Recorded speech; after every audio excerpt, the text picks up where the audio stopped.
So, hey everyone, welcome back to the Pair Program. Tim Winkler, Mike Gruen joining me per usual.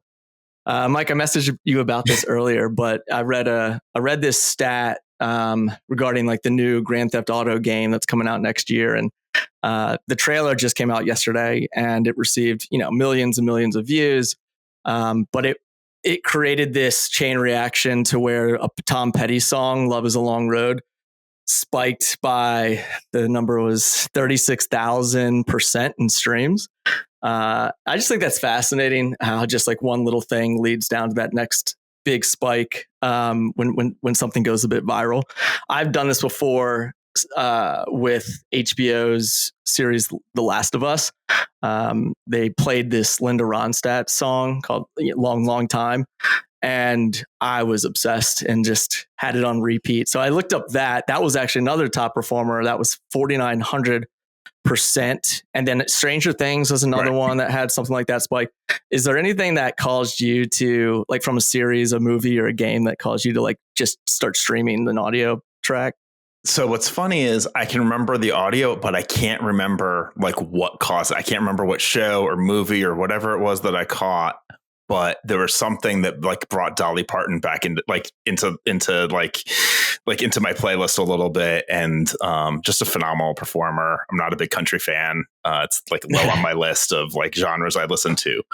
So I don't know what caused that. Dolly Parton's trending right now as well. That's funny. Yeah, she is. Yeah, that's funny because she's back. She's back. That was a couple of years ago, even. But yeah, I think it's like if I see a modern show that's set back like that, like whether it's Stranger Things or something like that, will sort of bring some stuff back into my like rotation. There was something that happened, I think, relatively recently that brought REM back into my playlists and stuff like that. And that's stuff that like I listened to mostly because my sister listened to it. So. Yeah, it's exactly. That's a good point, because it's usually older songs that they bring back to be current, and they spike. So Linda Ronstadt, obviously, right? Classic older artist. But all right, cool, good talk. All right, so let's talk about today's episode. I'm excited to share this one with our listeners. So particularly those that might be curious about how commercial startups can serve areas that are high priority within the government. And again, this is a theme that we've been building on here across the Hatchpad community. This concept of commercial innovation within regulated industries like defense and national security. Today, we're going to break down an actual use case of how this is being done. We've got some excellent guests joining us. We've got Jon Kondo, the CEO of HEAVY.AI, an analytics and location intelligence platform. They serve both commercial and public sector customers. And we have Rebecca Gevalt, managing partner of Dcode Capital, a company that helps tech companies enter the federal market. Jon, Rebecca, thank you both for spending some time with us here on the Pair Program. Thanks. Happy to be here. Same. Cool. I don't want to date myself with the songs you were naming, but some of those are not necessarily old songs for me. So, all right, fair. Yeah, I mean, hey, everybody loves a little Tom Petty, Linda Ronstadt, and timeless artist. Before we dive in, we're gonna kick things off with our favorite segment, Pair Me Up. Here's where we kind of go around the room. Mike, you kick us off. Lead us with your pairing for the day. Yeah, so I gave it some thought. One of the things, as anyone who listens regularly probably knows, one of my sons plays baseball. I get involved in some of the coaching. And one of the things that a number of his coaches have brought up with regard to baseball is how important it is when you make a mistake to have a short memory. And I've always thought that was interesting, right? Like, you made a mistake, whatever, like you got to put it behind you. Baseball is like a game of like small things, like don't like focus in, don't beat yourself up because, you struck out or you missed a defensive play or whatever it is. And why I bring it up is because I think, like, when I think about careers and being professional, like, when you make a mistake, you want to make sure you learn from it. But I think it's also important to not beat yourself up about it, to have a short memory, to be like, you know what, I'm going to take that one, put it behind me. Let's focus. Let's look ahead, and so on and so forth. So I thought that was like a good life lesson at like a little kid baseball level. It's an important part of life. And make mistakes, put it behind you, have a little bit of a short memory, take what you can from it, move on. So that's my pairing. Hey, it's solid. Yeah, I think it's so important to get those lessons in for kids at early ages, especially through sports. It's a great channel to do so.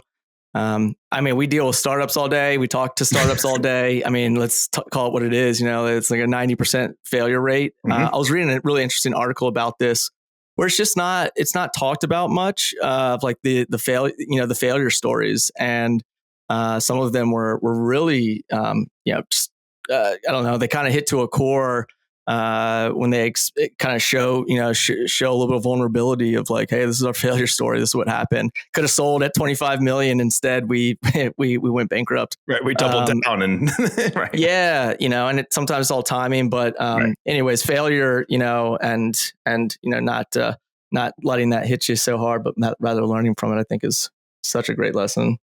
Cool. I dig that. All right. Well, I'm going to really go lighthearted here with a food pairing. I haven't done a food pairing in a while, so I'm gonna hit y'all with the ketchup and horseradish.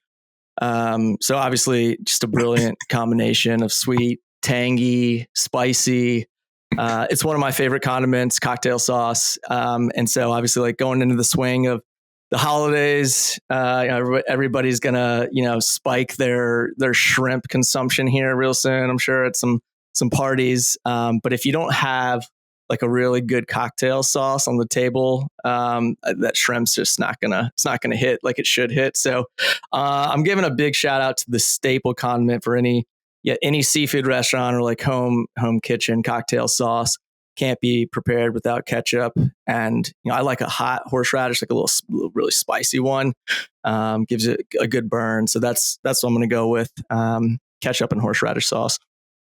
So that's the food pairing. Pass it over to Rebecca. What quick intro and your pairing for the day. Or feel free to trash Tim's if that's what you want to do. That's not very nice, Mike. It's just disgusting. That was really absolutely disgusting. There's a lot of judgment. I could eat it by the spoonful. I'm being real. I love it so much. Yeah, I didn't know this before I agreed to come on. Hey, this is a no judgment zone, Rebecca. It's an indicator of questionable decision making. Maybe I failed, but I'll learn from it. Well, it's great to be here. So I am one of 3 managing partners of Dcode Capital, which is a venture capital firm, and very excited to be here. And so my pairing, when you emailed me to tell me to be prepared for this, I looked around and said, well, what am I doing right now?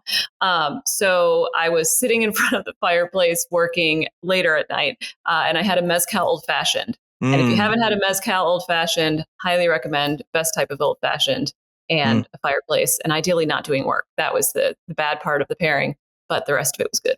Nice. That's great. I do like a fireplace. I haven't had an old fashioned. I definitely do a mezcal marg, but the old fashioned. It's really good. Yeah. It's more wintry. Yeah. A little smoky. Mm-hmm. Throw a little cocktail sauce on the rim. No. You should not do that. You should not do that.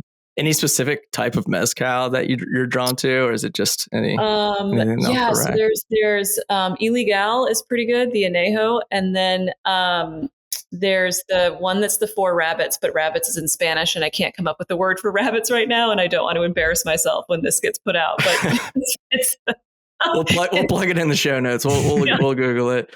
I'm taking notes because I love a good recommendation on a bottle of booze. Awesome. Well, yeah, thanks again for joining us, and we'll pass it to Jon. Jon, quick intro and your pairing. Well, thanks. And happy to be here. I'm Jon Kondo, CEO of HEAVY.AI. Been on board for about 2.5 years. And it's funny, Rebecca, your pairing, because when I started to think about it too, outside of, but a very typical pairing would be a bourbon and a cigar. But that's, I thought I could be a little bit more deep than that. And so then it was like, well, okay, a bourbon and email, because every now and then I am working late and doing email, and there's nothing like winding down with email and a glass of bourbon. But I think really, what I came up with was a good bottle of red wine and cooking. And it doesn't matter what I'm cooking, but just having that.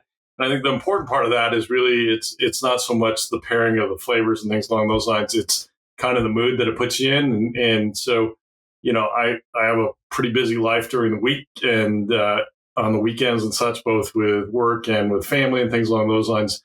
but cooking is my getaway, right? It is, it's my time. It's my thing. And if I've got a good glass of wine going with it, try to do all the chopping before I do that, but, doing that. So it's a good pairing. That's my kind of, I think, favorite pairing. But, Rebecca, next time we're sending emails late at night, I'll think of you drinking a mezcal old fashioned. You can think of me sitting here with a bourbon. Just sitting there, they could stop. strong alcohol showing on this round, guys. That's a kudos to everyone. Jon, what is the last meal that you cooked? What were you cooking? Geez, what is the last meal I cook? We've been, I barbecue a lot. Just this week, what did I make? And then this week I did just because it was during the week meal, so I had to do it pretty quick. But salmon,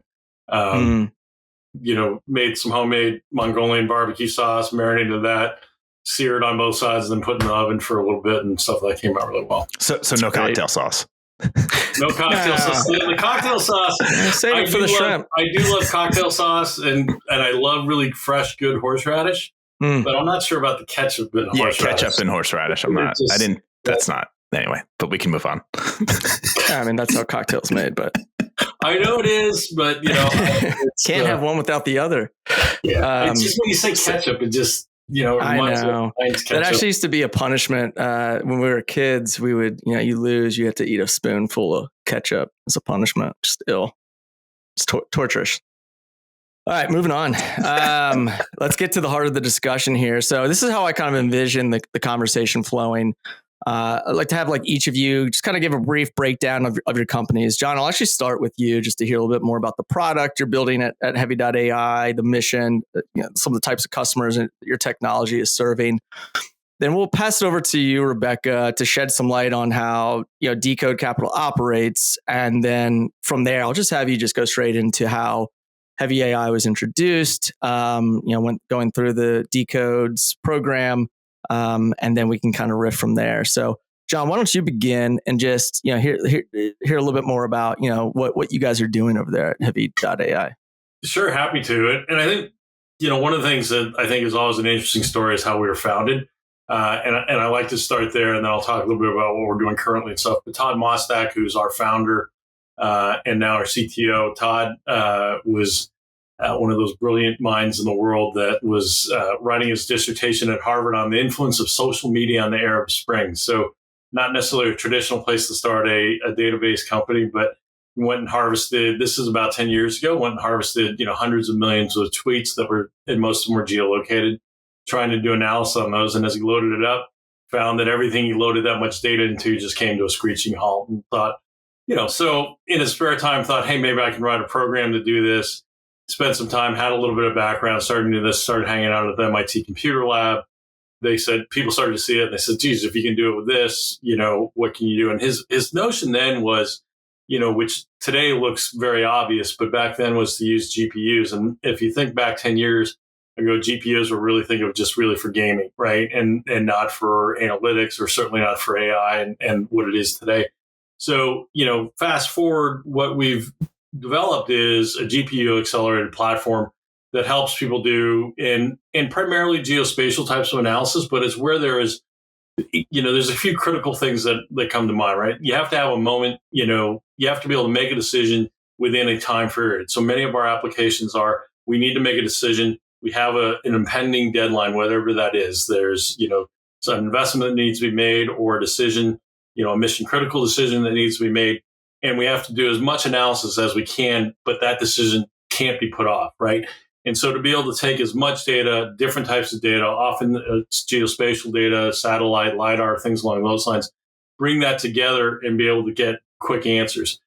Doing that quickly has allowed us to be really successful in some of the big heavy industries. So you think about telecommunications when you're looking at, call records and such, and there's billions of those, and looking at where you have network issues and stuff, or thinking about where to put your next tower to improve service. You've got things in the federal government that are looking at a lot of geointelligence and stuff in the intelligence community and such, seeing some, great use cases in the energy space, oil and gas and renewables and such. So there's, where there's big data sets, lots of different types of data, and decisions that have a window in which they need to be made, we do really well there. Yeah, very interesting. Yeah, it certainly seems like a lot of use cases popping up with the innovations happening in space tech, right? There's absolutely. a lot more satellites being shot out into orbit, and the amount of data that's being aggregated as a result of that. Certainly, as there's all kinds of stats, but it shows that we always talked about forever Moore's law, right? The doubling of compute power. Now you look at it, and data is quadrupling almost every month, right? Mm-hmm. The amount of data being collected. If you think about the amount of video streaming that is collected, or just all the types of data. Not getting into all the privacy issues and all those things, but just satellites, right? You look at the stats are incredible of the number of satellites that are being launched. And then your ability to intake that, ingest it, analyze it, make decisions, and that's where we do really well, is we help you do that really fast. Yeah. It's interesting that you say that, because I was at a talk a while ago. It was an ISP, essentially the provider to our to part of the campus, whatever, talking about like the large amount of data that they're pushing through their networks and how they needed data science and scientists to actually start looking at the network track. Like they're like, the things that you guys are doing, these are huge scientific projects. It's billions of records traveling over our network. If you got, the data generates data type of concept of like, now we just need you guys to also apply some of that same stuff to some of the network stuff that we're doing, just to figure out how we can optimize. And there's just so much. And it is funny, the Moore's law aspect of it as well, where data just keeps generating more data, which generates other data, and so on and so forth. So cool. Yeah, absolutely. I mean, it's a growing problem, right? Yeah, exactly. Yeah. Well, I'd love to expand more on how Dcode and HEAVY.AI has kind of led more down this pathway for national security and defense customers. So before we talk about that, Rebecca, let's hear a little bit more about what's going on at Dcode Capital, and then you can kind of just segue that right into how you got introduced with HEAVY.AI. Yeah, sure. Happy to. So Dcode Capital, our tagline is that we're the VC firm that knows federal. So that is the space that we play in. And we invest in what's called dual use companies. So companies that have large plays in the private sector that want to either launch or expand into the Fed market. So our thesis there is, the US government should really stop paying some of the large primes to rebuild what already exists in the private sector. Just fix your acquisition processes and how you're engaging, and take advantage of the tech that's better and already out there, particularly in the very innovative startup space that the US has. So that's where we invest. We invest at the growth stage, I should say. So we're at the late A to C range. And then we actually launched the fund from an advisory firm that we've been running for about 7 years. And that's how we worked with Heavy. So the advisory firm, it's you can think about it as a dual facing marketplace. So on one side of the firm, we work directly with the federal government. So we have contracts with DoD primarily, though we are government wide, and we're providing them training and advisory services on how to find and contract with innovative companies like Heavy. So we've trained now about 1,600 people across the DoD. And a lot of times people would think, well, why is an outside company training the government on their own acquisition processes? But it's pretty complex stuff. And that's what I don't specialize in it, but the team does. And so we help the government, figure themselves out to be able to engage with companies like Heavy. And then on the other side of the business, we work directly with tech companies. So we've worked with about 160 over the years. And what we're doing is sort of teaching the fundamentals of the federal market and making sure that companies, once they decide they want to go into federal, well, first we help them decide if they even want to do it, because it's painful. And then once they decide that they want to do it, what we try to do is equip them with the knowledge and know-how they need to actually stay in the market, be successful, and hit revenue faster than if they were just sort of doing it on their own. The founder story from the advisory firm, I just think is cool, and it's super fast. My partner, serial entrepreneur herself, always in the gov contracting space, GovCon space. And she wrote an email to all the big VC firms in Silicon Valley and said, I can help your portfolio companies figure out the federal market. Are you interested? And she got like a 40 or 60, I forget which one it is, % hit rate. And she launched the company from there, because there was everybody knows that the Fed market is big, it's sticky, there's a lot of money there, but it's also pretty opaque and pretty hard. And so that's how we were founded. So we found Heavy back in 2018. So we've been working together for a while. So back in 2018, the way the Dcode program worked back in the day, it's different now, but back in the day, what we did is we took applications for classes. We ran classes 4 times a year around specific tech areas. And then each class was about 2 months long. And during those, classes, there were 2 in-person weeks in DC, but otherwise it was, virtual learning and us providing a lot of, instruction on all the different aspects of the market, marketing, pricing, use case mapping, all the different contract vehicles, things like that. So Heavy had applied to the program. And then my partner, Megan, actually went out to California to get a demo of the tool. I was sort of blown away at what they were able to do. But also, our perspective is always, okay, this technology is really cool. We can see the private sector use cases, but can the government use it?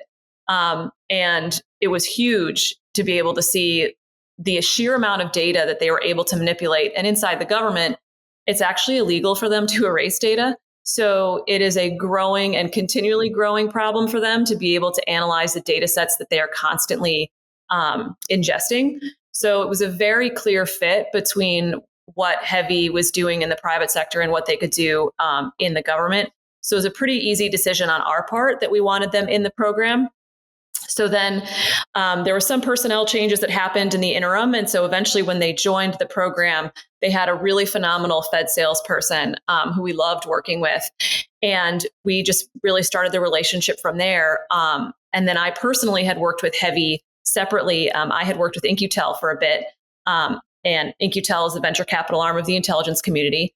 And so I had been working with them and had seen the amazing things that Heavy could do, again, working within the IC. And so it was a pretty easy decision for us to see the value. And then it was, Heavy clearly saw the value of getting into the Fed market. So it was pretty much a great match. Yeah, that's really interesting. So I'm curious on your background. What were you doing before Dcode Capital? Yeah, sure. So I was in the government, actually. So I was at the CIA for about 13 years. Within the CIA, I primarily worked in counterterrorism. So I was working on Taliban, Al-Qaeda issues in Afghanistan, Pakistan.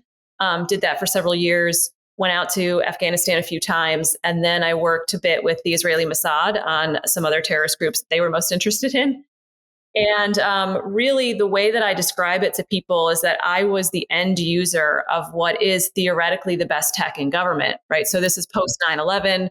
A lot of the government budgets were going toward the counterterrorism mission. And the use cases there are really finding a needle in a haystack. So you're inundated with information gathered from across the intelligence community agencies, whether it be NSA, NGA. So NSA does cell phones, NGA does geospatial overhead.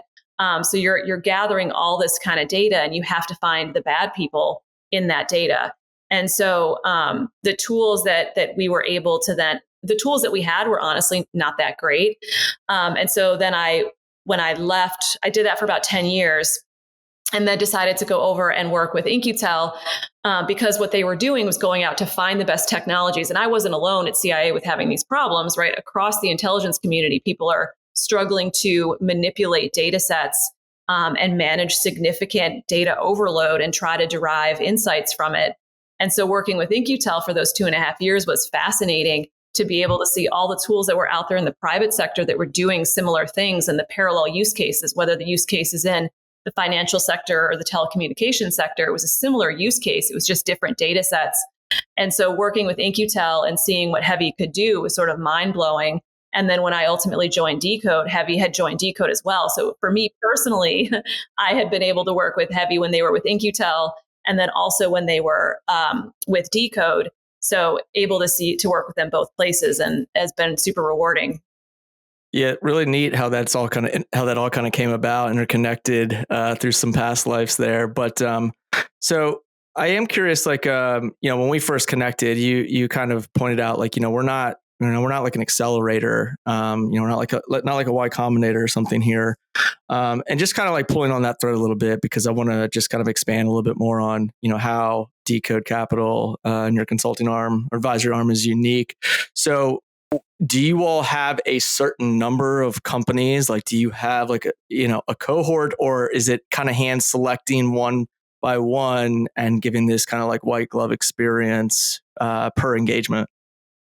Yeah, so we've iterated over the years in terms of how we provide that support, and the driver for us is, from a business perspective, we wanted to make sure it was scalable on our side, but more importantly, we wanted to lower the barrier to entry for tech companies. So when Heavy came through the program, it was classes 4 times a year, 8-week intensive sort of stuff, and now what we've and it was more expensive, quite frankly. It was probably 3 times more expensive than what it is now. No, more than that. 4 times. I can do math. It was 4 times more expensive than what it is now. So just to expand on that, we don't have to talk specifics of the numbers, but you charge these companies a fee to get that advisory. Okay. Exactly. And so what we're doing is, and that's why whenever people try to call us an accelerator, I would try to correct it, because when people hear accelerator, they think you're taking investment rights, you're taking equity in return, and you're early stage. And that's not what we're doing. So we are a fee for service model. We don't require equity or investment rights. When I was working with In-Q-Tel, they require investment rights to work with them. And for a variety of reasons, companies at any given time might not be raising, or it might not be the right transaction for them. And so we would miss out on working with really great companies. And we didn't want to replicate that at Dcode. So it's always been a fee for service model. And then it's not necessarily early stage. The companies that we work with, like Heavy, have solid product market fit in the private sector, because what they're trying to do is expand into a different market. So we're experts on the market. We're not requiring companies to give up equity, and we're not requiring any sort of modifications to technology in order to work in the government. We're trying to take the companies where they are.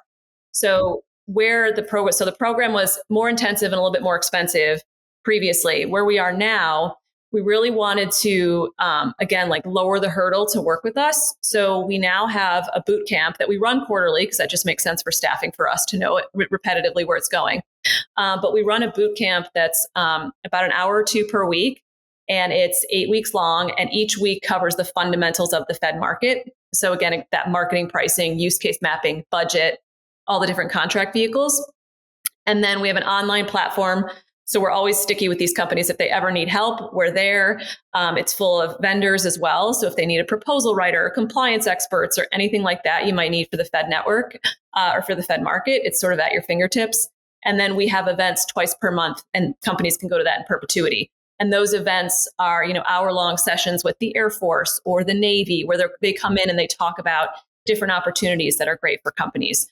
And so the price point for that is pretty inexpensive. And then it's, as many seats as the company wants for one price. So we're trying to hit as many companies as we can. That model is ultimately more scalable for us, and honestly more beneficial for tech companies. If they're earlier stage, inexpensive cost to figure out, do I really want to go into the Fed market before I make some very expensive mistakes, hiring a lobbyist, hiring Fed salespeople before you need to.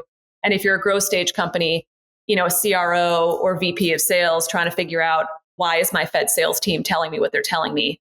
I don't quite understand the market. So that's really where we're trying to help the most companies we can. I think one of the other things, so I worked at 2 companies that got In-Q-Tel investment.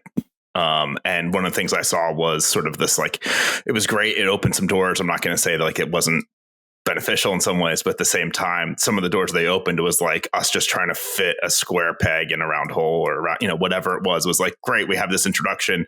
We have there was just this pressure on us to do these things because of the In-Q-Tel relationship and how we got into the IC and other things. And I think it took us off mission. I think it sort of took us from we had this product. It has a commercial use. It has a government use, and it sort of bifurcated those things in some cases, because we were sort of being pushed by In-Q-Tel into areas that maybe weren't the best, for our product or for where we wanted to take it.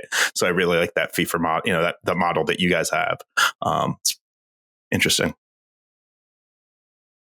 So I understand too, though, you all partner with venture capital, right? So there's this strategic partnership that comes into play where if that's from a lead source, they're generating, deals and leads, or is there an actual, financial piece to what Dcode Capital is doing that is helping with maybe, really earlier stage companies that could use a little bit of a check or something? Is that something that is cafeteria style, or it gets brought up on occasion, or it sounds like it wasn't applicable for Heavy.AI, but I am just generally curious on how that partnership with the VCs work.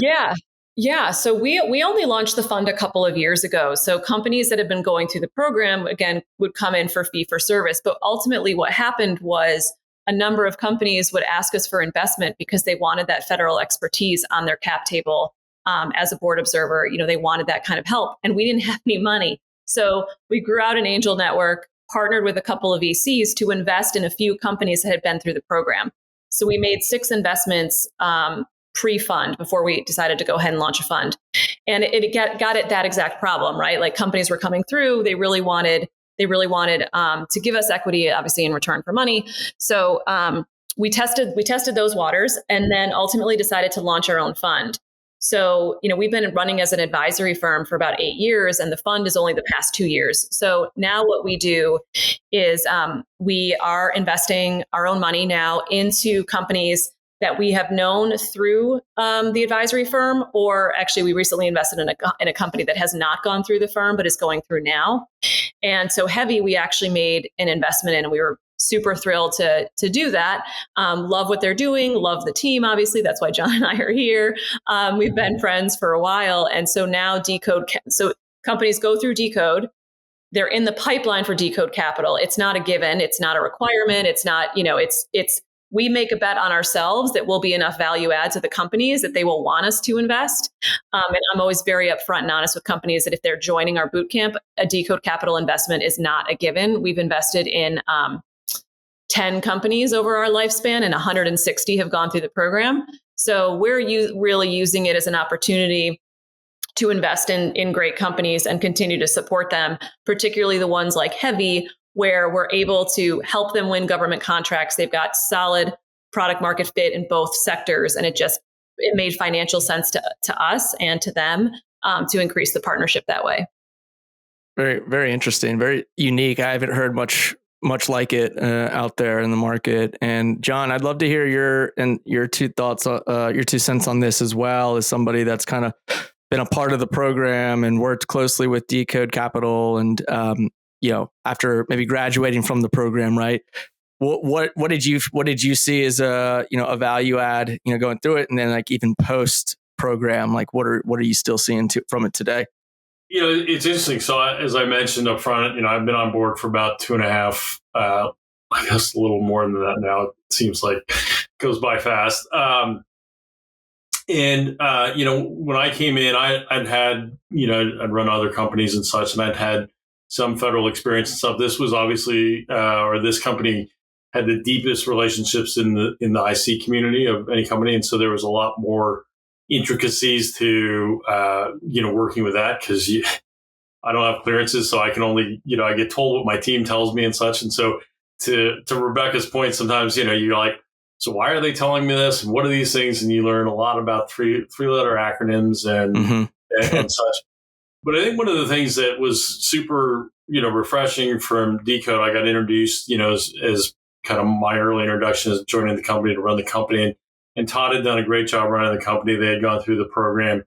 Our head of federal at the time, spoke super highly of Dcode and such and things. And candidly, we'd gotten a couple successful contracts, with the reference through Dcode. So, and I think what's developed and I think what ultimately led to us, taking the investment and them investing in us was that building relationship. And I think that's, whether you want to call it an accelerator or you want to call it, and it's not an accelerator as the pure definition, but one of those where you're going and learning, as a small technology company, the most valuable resource, obviously cash is super important, but it's time, right? And it's focus. We don't have a ton of time or resources to, spread thin. So you want to do that.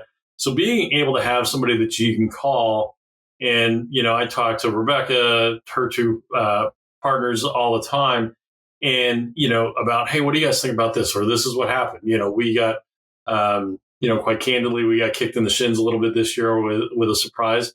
They were great, right? They were great on, hey, here's how we should think about it. Here's what we're going to do, and things along those lines. So they're a great sounding board, because you're talking to people who understand the space. I can talk to I have a great, strong board of directors, big institutional VCs and such, and they're great.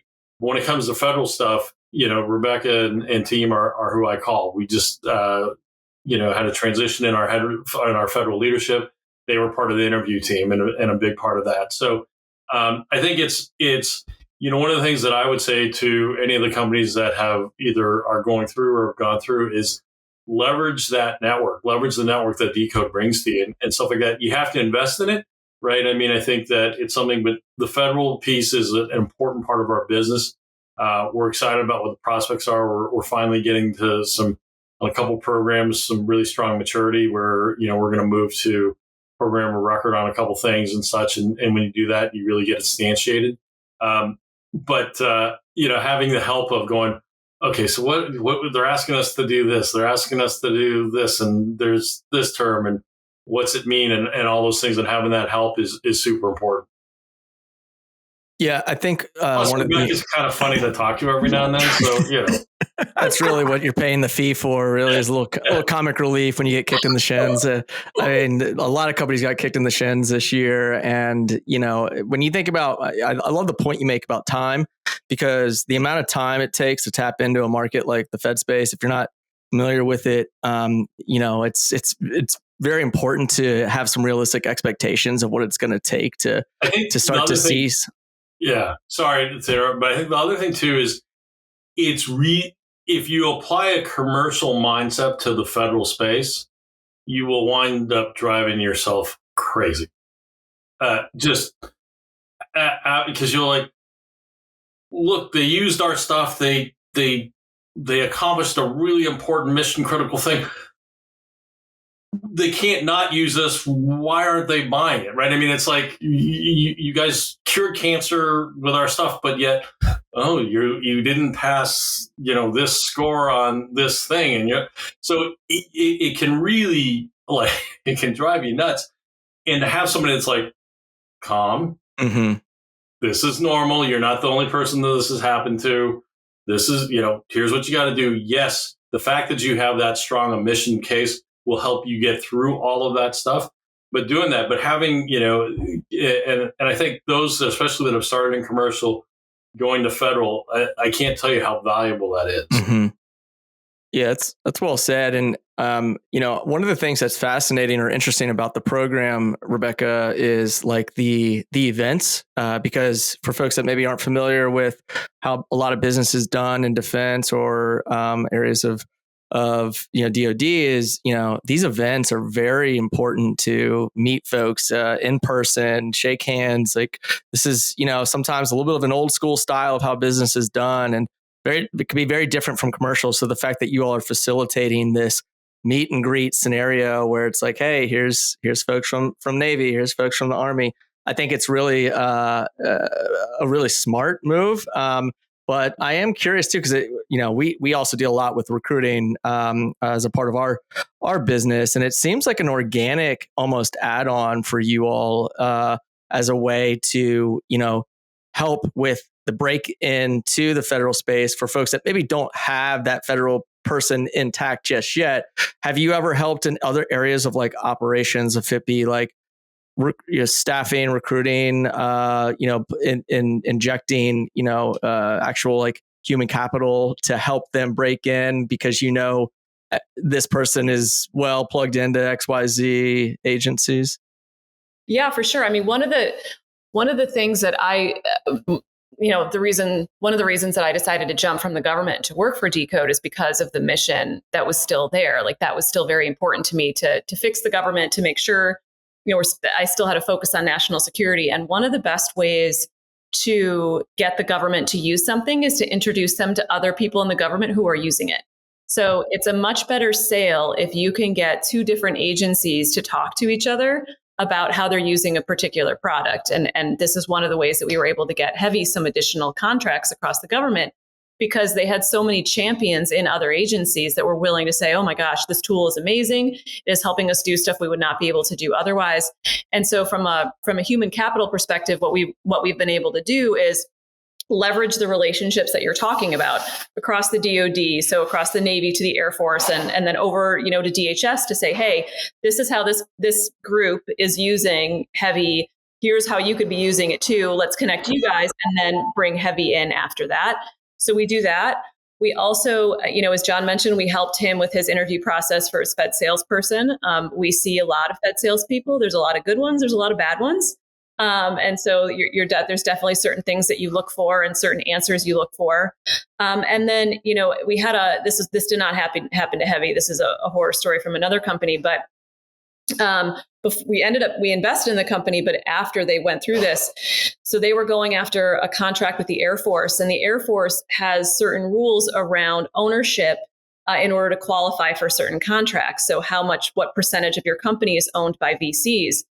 And the company closed on an investment round 2 days before they were going to be awarded millions of dollars from the Air Force that they were now no longer able to get, because the ownership structure of the company changed 2 days before they were going to sign this Air Force contract. And, the Fed sales guys, that's a lot of money for him that he was going to get in variable comp that he just lost. And so, he was, can you please talk to my C-suite, help them to understand this, talk to the board. There are significant effects on revenue and how you go after the Fed market with decisions that you're making solely in the private sector. When you're thinking about your private sector business. So we try to help with those things as well. If you make a decision to move to a purely SaaS product, this is what will happen to your gov contracts. There's all sorts of things that companies don't think about because they haven't had to with what happens in the Fed space. I'm curious about, like, from an acceptance rate of, you all, wanting to, to collaborate or partner with a company that's, looking to go through the Dcode Capital program, is do you turn away a lot of companies? I mean, that think they have this dual use scenario, but you're going to save them a lot of time by not going down that path? Or I'd imagine, like, a little bit different. Like, it's a paid for service.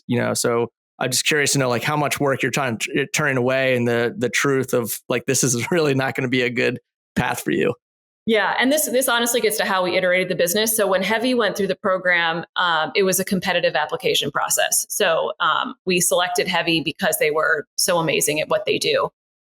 Where we are now, with the boot camp that we have, what we're trying to hit is as many companies as we possibly can. So we're not and one of the use cases that we want companies to have when they come to us is, do I want to get into the Fed market at all? So I'll talk numbers because it's relevant for this conversation. But the price for our boot camp is $9,500. So that's a very inexpensive way for companies to figure out, I'm thinking about the Fed market. Do I really want to go into it? Should I hire, somebody who recently left the government and retired and is claiming to have a good Rolodex? Short answer is no, do not do that. What do I do? And so we want them, come to us. As long as you're a product company, we don't do services. As long as you're a product company, come to us, take the boot camp. It's inexpensive. And then you can make an informed decision on what you do next and who you hire next. That's awesome. That's great. Yeah, that 9,500 is a drop in the bucket compared to what you'd be spending on your opportunity cost of figuring it all out. Like, or the wrong person. This person has a good Rolodex. That's a very common, terrible mistake. Yeah. Yes. Or hiring a lobbyist immediately. Like that's not how you make sales. Right? Yeah. Yeah. Well, that's great. I appreciate the, just kind of like that guiding light mentality, because, a lot of folks would just, take the money to take the money. Right. You're truly trying to make sure it's a good fit. And for that reason, it's priced the way it is, but it's also, it's not forced on them. It's an opt-in kind of course. So exactly. Yeah, that's great. I guess just kind of putting a bow on the conversation before we transition to our final segment.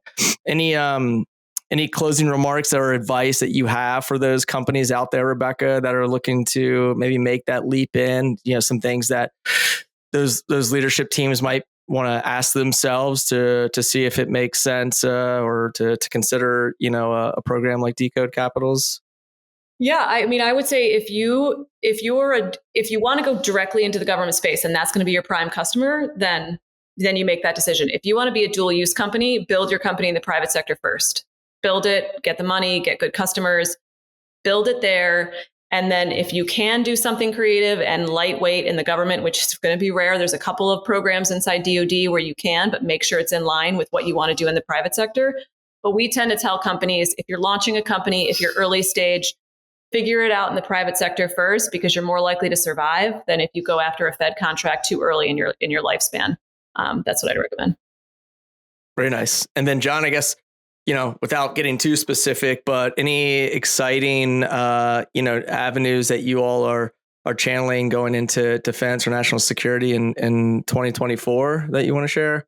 Yeah, we're excited about, the prospects. We've had a couple, I think, Mike, you were talking about all the new satellites and things that are being launched. There is just tons of new sensors that are being deployed, and we're a part of some of those programs, and the response we're getting is overwhelmingly positive.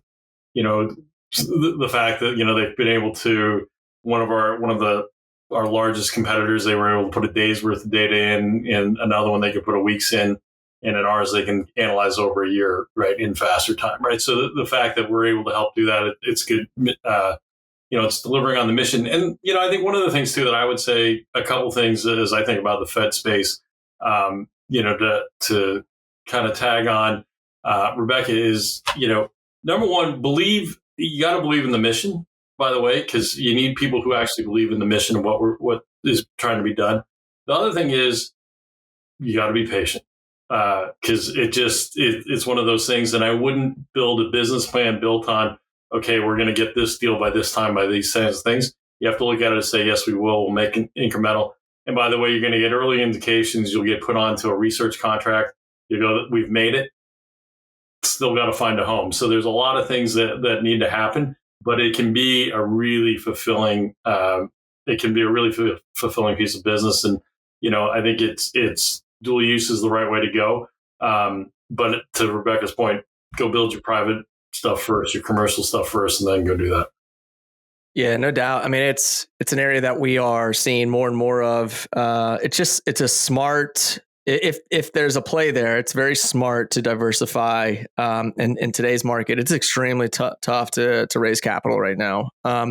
And call it what it is. In times like this, when there's instability, people lean into stable verticals. Maybe, it doesn't always seem like it from the outside in, but the government's got a lot of money to spend. It does. When they spend. And there's a clear call to a need to revamp our defense, and in today's time when war is sadly prevalent. So certainly a need for the heavy.ai use case, and certainly a need for what you all are doing at Dcode Capital. So kudos to both you all, and let's kind of wrap it up with some rapid fire Q&A. So we're gonna switch to our last segment here called the 5-second scramble. This is try to keep your answers within 5 seconds. If you don't, you're not going to get the air horn boot. But some business, some personal. We're not getting too personal here. I'm going to start with you, Rebecca, and then I'll jump to Jon. So are you ready? Ready. Okay. What would you say is unique about the culture at Dcode Capital?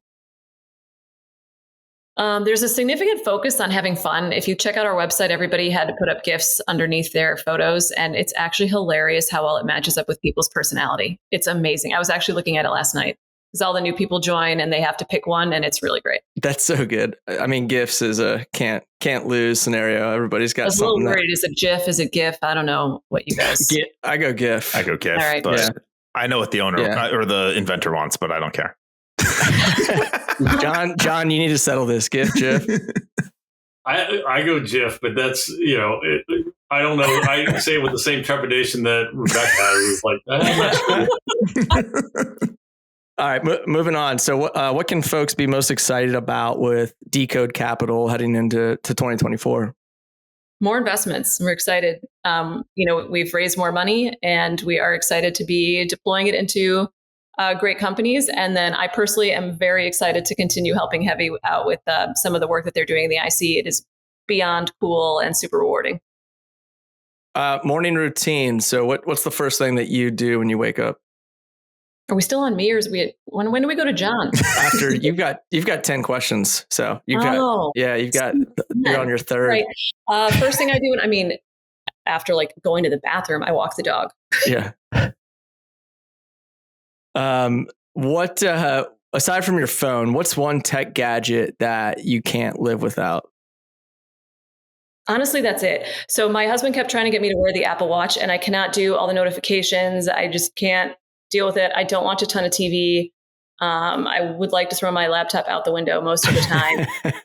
So I'm not I know I'm in VC and I should say I'm a big tech person, but yeah. Hey, I love that answer. That's the same way I'm anti Apple Watch as well. Just get me away from the notifications. Don't boost them. Really? You rather work from home or in the office?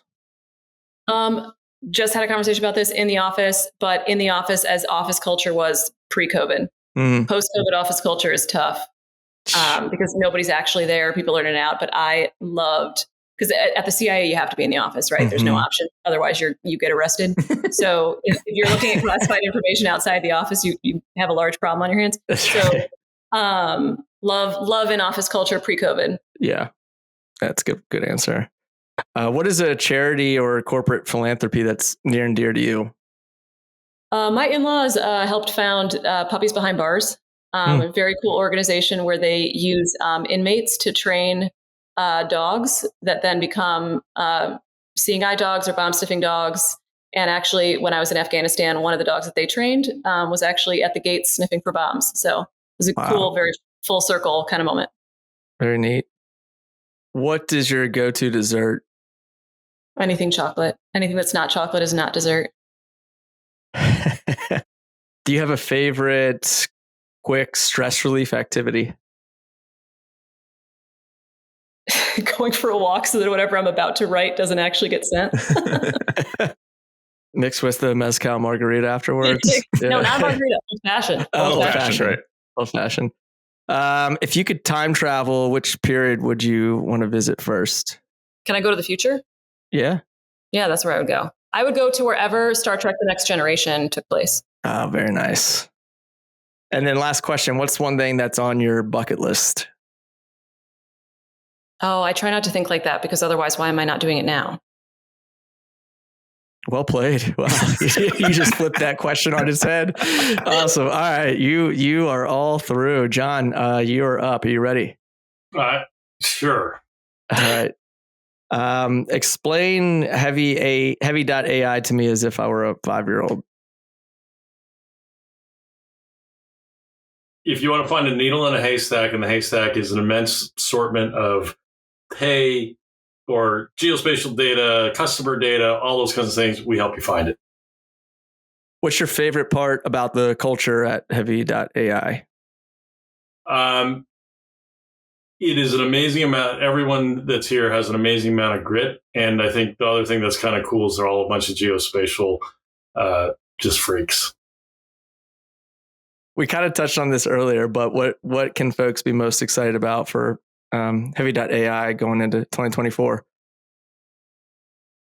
I think the product continues to evolve. And I think more importantly, the product and us understanding where it fits in the world, both in the commercial sector and in the public sector, is really coming into focus. And I think what I look at next year is our ability to then really go expose that fit and have people see it. You know, I think our issue has been, it took a while for people to see it, have that oh my moment.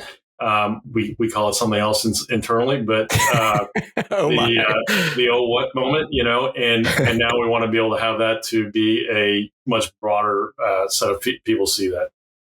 Yeah, I mean, this is an R-rated show. You can say oh shit if you want to, but we'll take oh my. We'll take the oh my moment. Yes or no to pineapple on pizza? No. Whoa, Rebecca disagrees. What's the last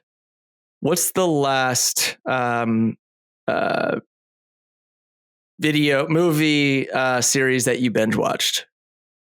So I just totally unexpected, but all I had was my phone, and all I had on it was Apple TV. And all that was available was Slow Horses.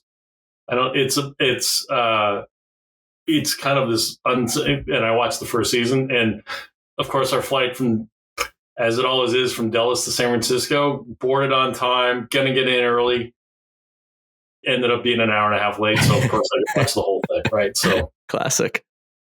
What's a charity or corporate philanthropy that's near and dear to you? So one, it's a local one, and sadly, I had an ex-founder. He just recently passed away, but he was retired. One of the things he did in his pastime was the CASA program, which was, I think, court-appointed special advisor. What it does is it works with troubled youth, and he did this, and the success he had with his guys that he worked with was amazing. I mean, these guys were, coming out of tough home situations, gang situations, to the point now that, they're being productive members of society. And so it's one of the things that, and sadly, he just passed in the last couple months unexpectedly. And so, it's one of those things that was just actually thinking today that I need to send my support for that. Cool. Yeah, good way to honor them. Yeah, we'll add both of those philanthropies into the show notes as well. So both sound very, very neat. If you could have dinner with any tech icon, past or present, who would it be with?